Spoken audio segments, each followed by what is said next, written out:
Hello everyone, आज date है 29 नवंबर 2022 और द हिंदू न्यूज एनालिसिस में आपका स्वागत है। इस वीडियो में हम द हिंदू की इंपॉर्टेंट न्यूज़ को एग्जाम के पॉइंट ऑफ व्यू से डिस्कस करेंगे।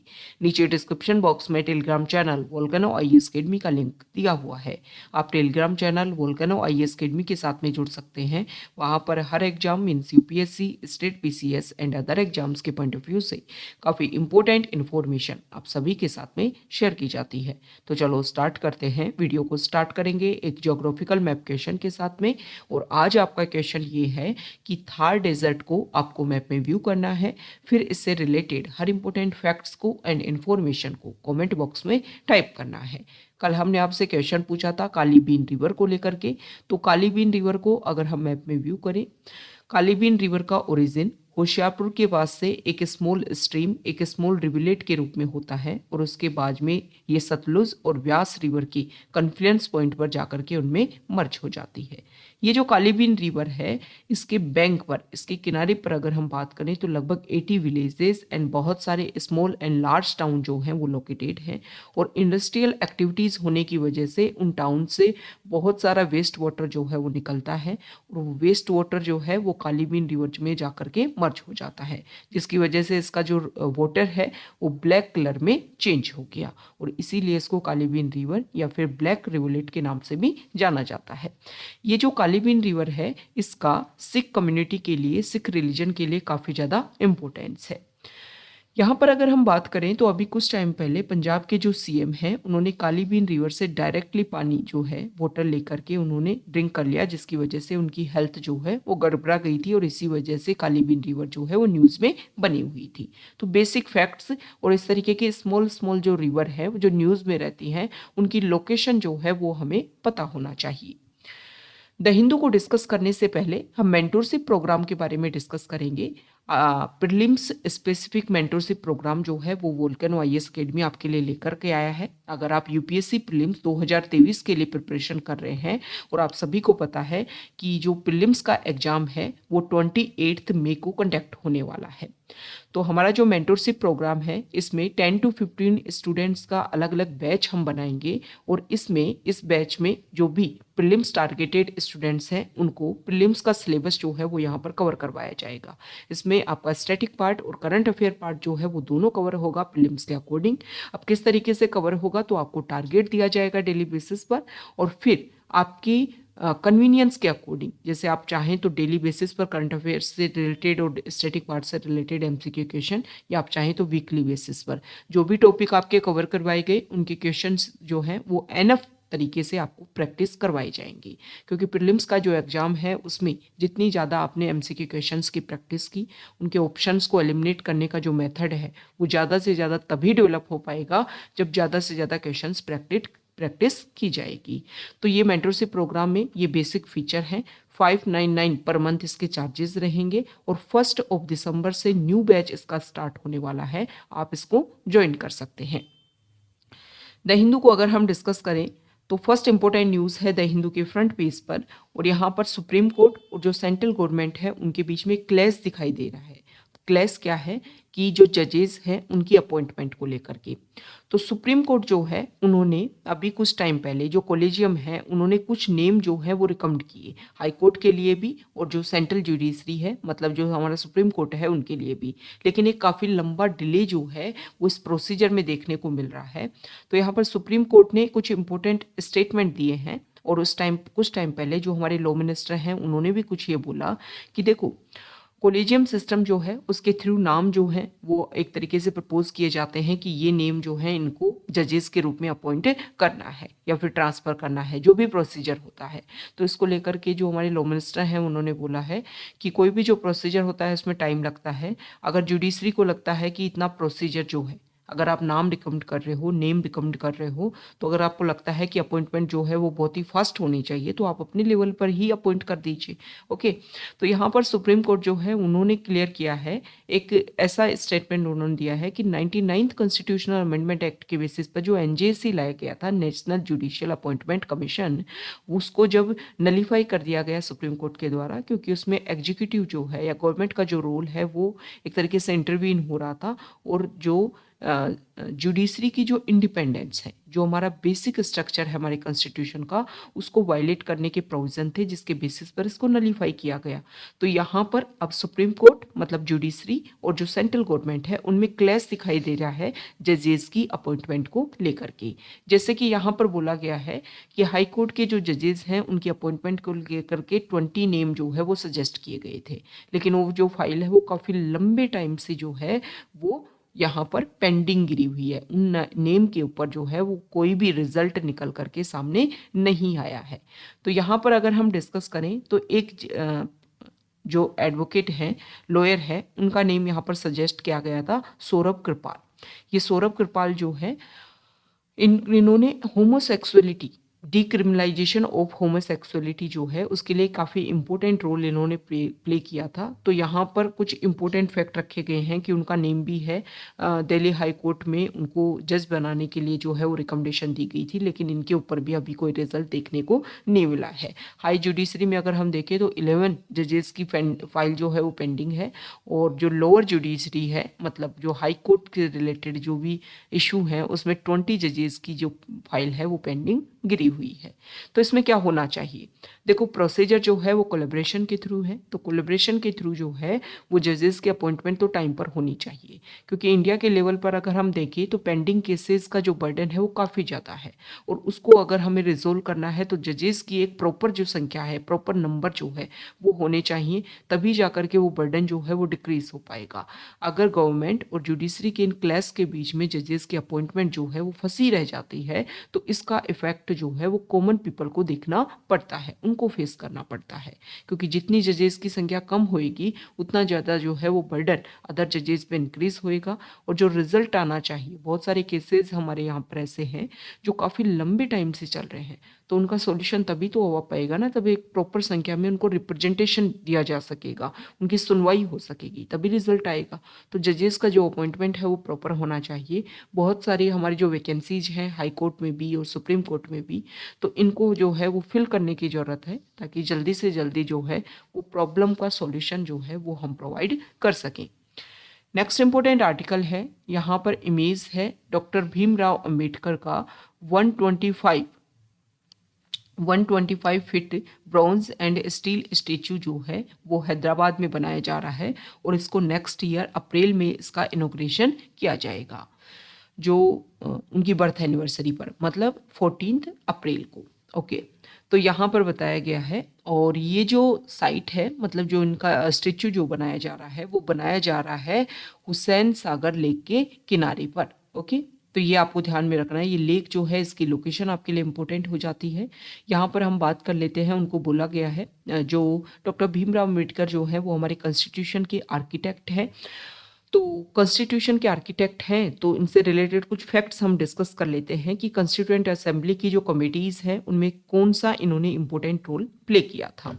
तो देखो, कॉन्स्टिट्यूशन का फॉर्मेशन करने के लिए कॉन्स्टिट्यूएंट असेंबली बनाएगी कैबिनेट मिशन की रिकमेंडेशन के बेसिस पर, और उस कॉन्स्टिट्यूएंट असेंबली में फिर अलग अलग काम करने के लिए स्मॉल स्मॉल कमेटीज़ बनाई गई। तो इसमें एक कमेटी थी ड्राफ्टिंग कमेटी, जिसका फॉर्मेशन किया गया था 29 अगस्त 1947 को। ये जो ड्राफ्टिंग कमेटी थी इसका मेन काम ये था कि जो भी हमारा कॉन्स्टिट्यूशन है उसका एक ड्राफ्ट जो है, मतलब न्यू कॉन्स्टिट्यूशन जो बनाया जा रहा है उसका ड्राफ्ट जो है वो प्रिपेयर किया जाए, और एक तरीके से उसके ऊपर फिर क्वेश्चन एंड आंसर फॉर्मेट में जो भी हर प्रोविज़न जो है उसको डिस्कस किया जाए। ओके, ये जो ड्राफ्टिंग कमेटी है इसके 7 मेंबर थे। नेम जो है आपको ध्यान में होने चाहिए 7 के मेंबर्स के सभी के। तो डॉक्टर भीमराव अम्बेडकर जो है वो इनके चेयरमैन थे। फिर उसके बाद में N Gopalaswami Ayyangar, Alladi Krishnaswami Ayyar, doctor KM Munshi and Syed Muhammad Saadulla, ये हो गए 5 मेंबर। अब 2 मेंबर ऐसे हैं जो पहले और थे और फिर बाद में उनको रिप्लेस कर दिया गया, मतलब उनकी जगह कोई और आ गई। तो एक है एन माधव राव और एक है टिटी कृष्णा मचारी।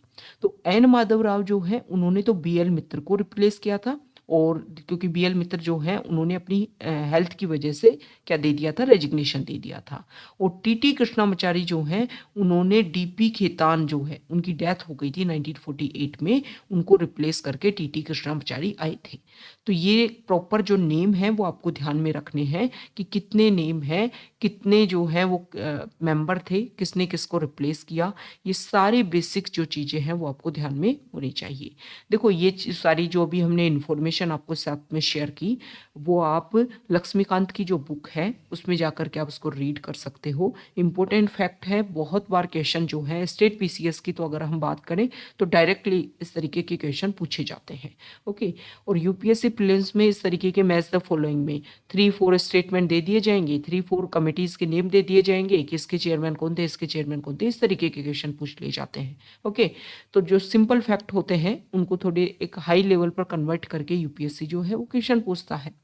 देखो कुछ भी आपको यहाँ पर लिखा हुआ नहीं मिल रहा होगा और इसका बेसिक रीजन ये है कि थोड़ा सा टेक्निकल इशू है, तो कल तक सॉल्व कर लिया जाएगा। फिर जो भी इंपॉर्टेंट फैक्ट हैं उनको हम राइट डाउन करके आपके साथ में डिस्कस करेंगे।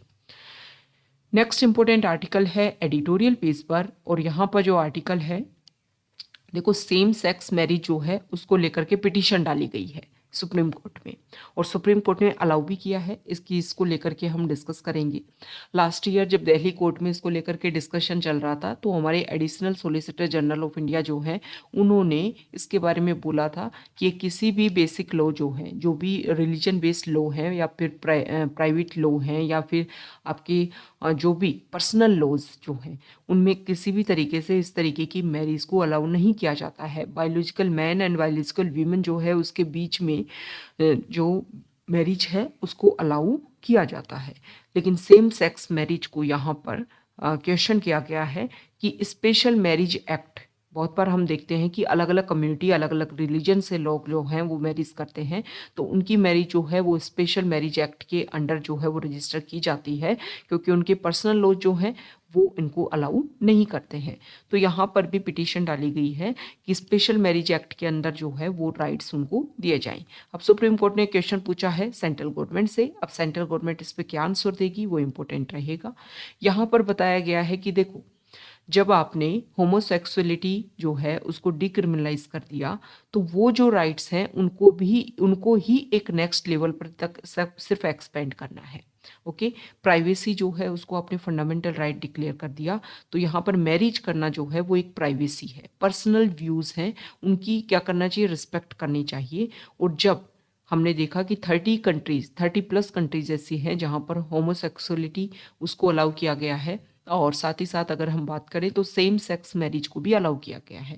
तो जिस तरीके से सोसाइटी चेंज हो रही है उसी के अकॉर्डिंग जो रूल्स एंड रेगुलेशन है उनको भी एक्सपेंड करने की ज़रूरत है। जैसे कि यहाँ पर बोला गया है आर्टिकल के स्टार्टिंग में ही कि जैसे रिलेशनशिप चेंज हो रही है, rights on freedom and liberty जो है वो भी एक्सपेंड होनी चाहिए।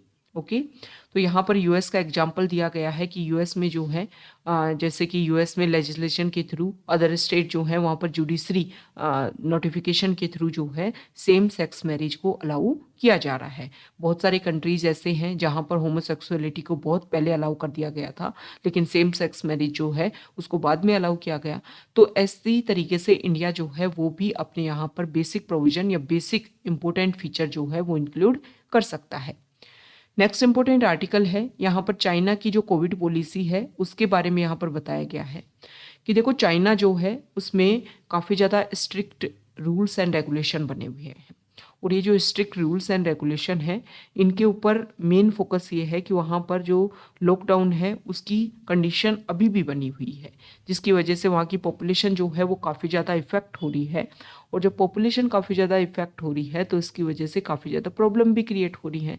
तो यहाँ पर स्ट्रीट लेवल पर जो है वो काफ़ी ज़्यादा अच्छे से प्रोटेस्ट देखने को मिला, और वहाँ पर लोग चाहते हैं कि कोविड जो है उसका लॉकडाउन जो है वो ख़त्म हो सके, क्योंकि मैक्सिमम सिटीज़ में लॉकडाउन होने की वजह से बहुत सारी जो बेसिक प्रॉब्लम है वो क्रिएट होने लग गई हैं। ओके, तो टाइम जो है वो प्रेजेंट टाइम में चेंज का है, और चेंज के अकॉर्डिंग जो है वो चाइना को भी फॉलो करना चाहिए। तो यहाँ पर सॉल्यूशन ये दिया गया है कि वैक्सीनेशन जो है उसको ज़्यादा से ज़्यादा इंक्रीज़ किया जाए और वैक्सीनेशन ही इसका एक सॉल्यूशन है। इसके अलावा जो है वो प्रेजेंट टाइम में इस पेंडेमिक से लड़ने के लिए जो आपकी इकोनॉमी है या अदर बेसिक प्रोविजन है, पॉपुलेशन से रिलेटेड अदर इश्यूज हैं, उनको सभी को रेगुलर करने के लिए आपको सब कुछ जो है वो ओपन करना ही होगा। नेक्स्ट इंपॉर्टेंट आर्टिकल है, देखो यहाँ पर जो आर्टिकल है 25 नवंबर को सेलिब्रेट किया जाता है वायलेंस अगेंस्ट वीमेन, मतलब इंटरनेशनल डे सेलिब्रेट किया जाता है, international day for elimination of all forms of violence against women, कि वीमेन के खिलाफ में जो है वो कोई भी वायलेंस देखने को ना मिले, उसमें एक अवेयरनेस क्रिएट करने के लिए डे जो है वो सेलिब्रेट किया जाता है 25 नवंबर को, एक अवेयरनेस क्रिएट किए जा सके। ओके, तो अभी प्रेजेंट टाइम में हमारे इंडिया में एक केस देखने को मिला जिसमें एक यंग वीमेन जो है उसके पार्टनर के द्वारा उसका मर्डर कर दिया गया। ओके, और मल्टीपल टाइम जो है उसको चॉप कर दिया गया, आपने भी सुना होगा। और यहाँ पर उसी को टारगेट करते हुए, क्योंकि डोमेस्टिक वायलेंस जो है वो काफ़ी बड़ा इशू है, और यहाँ पर ये बताया गया है कि 2005 में हमारे इंडिया में protection of women from domestic violence जो है वो एक्ट लाया गया था, जिसमें डोमेस्टिक वायलेंस को एक तरीके का जो है वो पनिशमेंट यहाँ पर दिया गया था। ओके, तो यहाँ पर ये बताया गया है कि डोमेस्टिक वायलेंस जो है इसको लेकर के स्ट्रिक्ट रूल है, लेकिन अभी भी अगर हम देखें तो यहाँ पर नेशनल फैमिली NFHS 5 के जो डाटा है 2019-21 के जो डाटा हैं उसमें बताया गया है कि हमारी जो सोसाइटी है वहाँ पर विमेन के खिलाफ जो वायलेंस है वो अभी भी देखने को मिलता है। 32% जो मैरिड विमेन है 18 से 18 टू 49 एज की जो वीमेन है उनके खिलाफ में एट्रोसिटी देखने को मिलती है। इमोशनल, फिजिकल, सेक्सुअल वायलेंस जो है उनके हस्बैंड के द्वारा जो है वो देखने को मिलता है। और यहाँ पर बताया गया है कि रूरल जो वीमेन है, रूरल जो एरिया है वहाँ पर ज़्यादा फेस करती है वीमेन ये सारी एट्रोसिटीज, ये सारे वायलेंस। ओके, तो राइटर जो है उनका ये बोलना है कि सोसाइटी में एक अवेयरनेस होनी चाहिए। और देखो वायलेंस जो है वो मेजोरिटी में अगर हम देखें तो विमेन जो है वो इंडिपेंडेंस, एक अवेयरनेस, विमेन को पता होना चाहिए कि उसके पास में कौन कौन से राइट्स हैं, और सामने जो है हस्बैंड जो है उसको भी पता होना चाहिए कि अगर ये सारे वायलेंस क्रिएट किए जाते हैं तो ये पनिशमेंट जो है उनको मिल सकता है। ये अवेयरनेस छपाएगी तभी जाकर के इस तरीके के केसेस जो है वो काफ़ी ज़्यादा रिड्यूस होंगे। साथ ही साथ में यहाँ पर इस आर्टिकल में जो राइटर हैं उन्होंने पुलिस के रोल को भी यहाँ पर जस्टिफाई करने की कोशिश की है कि इस तरीके के केस जब आते हैं तो मैक्सिमम वो केस जो हैं वो विदाउट एनी रजिस्ट्रेशन, उससे पहले ही उनको मालडोली के थ्रू कि आप जो है वो पैचअप कर लीजिए, हस्बैंड वाइफ हैं, इस तरीके के इशू जो हैं वो पुलिस में नहीं लाए जाते हैं, जिसकी वजह से भी काफ़ी ज़्यादा इशू जो हैं वो बढ़ते जाते हैं। तो यहाँ पर पुलिस का जो रोल है वो काफ़ी ज़्यादा इम्पोर्टेंट हो जाता है। उनको इस तरीके के जो भी केसेस हैं उनको एक अलग तरीके से सॉल्व करने की ज़रूरत है, ताकि जो प्रॉब्लम है वो एक सॉल्यूशन की तरफ जाए, ना कि एक्सट्रीम वायलेंस की तरफ इंक्रीज हो। ओके, नेक्स्ट इंपॉर्टेंट आर्टिकल है, यहाँ देखो न्यूज़ पेज पर है, और यहाँ पर हम डिस्कस करेंगे कि इंडिया और फ्रांस जो कंट्री है वो डिफेंस इंडस्ट्रियल टाइज को लेकर के डिस्कशन वहाँ पर हो रहा है। और इसमें बोला गया है कि मेक इन इंडिया के ऊपर फोकस करते हुए जो भी डिफेंस इंफ्रास्ट्रक्चर है उसमें इंडिया और फ्रांस जो है वो दोनों कोलैबोरेशन करेंगे। यहाँ पर बताया गया है और भी अदर पॉइंट्स को लेकर के डिस्कशन हुआ।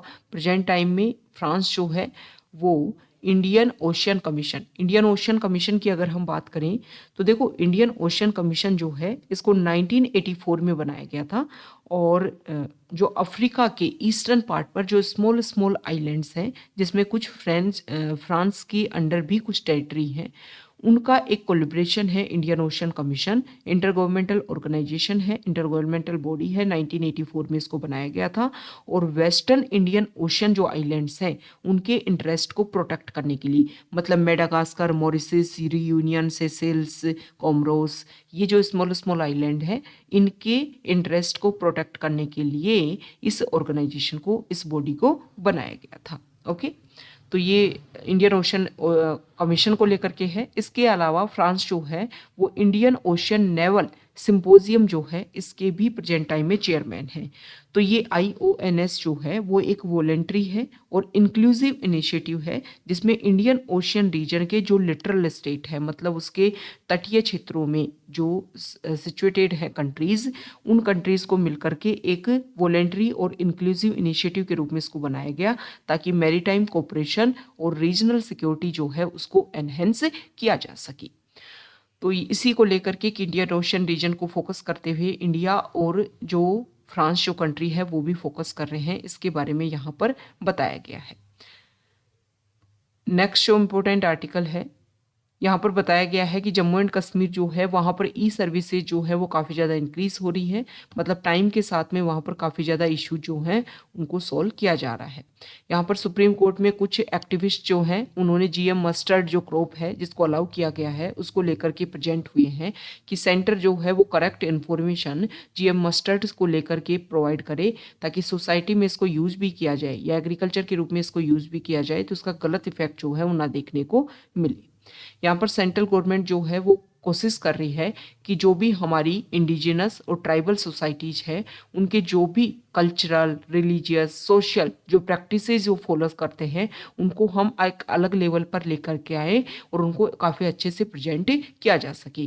तो यहाँ पर ये प्लान किया जा रहा है गवर्नमेंट के द्वारा कि इन ट्राइबल सोसाइटीज से जो भी सोशोलॉजिस्ट, एंथ्रोपोलॉजिस्ट, रिसर्चर्स जो हैं वो बिलोंग करते हैं, तो अपनी अपनी कम्युनिटी के जो भी रिसर्च है उनको सामने लेकर के आए और इनको वेल तरीके से प्रेजेंट किया जा सके। ओके, तो एक तरीके से देखो प्रेजेंट टाइम में हमारे जो प्रेसिडेंट है वो ट्राइबल कम्युनिटी से बिलोंग करती है और एक ट्राइबल कम्युनिटी को एक मेन सोसाइटी मेन स्ट्रीम में लाने का जो प्रोविज़न है या उनका वर्क है हमारी सेंट्रल गवर्नमेंट का, वो काफ़ी अच्छा इनिशिएटिव है। इससे सभी को लेकर के एक इक्वलिटी जो है वो मेंटेन की जा सकेगी। तो ये आज का हमारा द हिंदू न्यूज़पेपर का डिस्कशन था। अगर आप यहाँ तक आए हैं, वीडियो आपको अच्छा लगा है तो प्लीज़ वीडियो को लाइक कीजिए, शेयर कीजिए और चैनल को सब्सक्राइब कीजिए। Okay, thank you.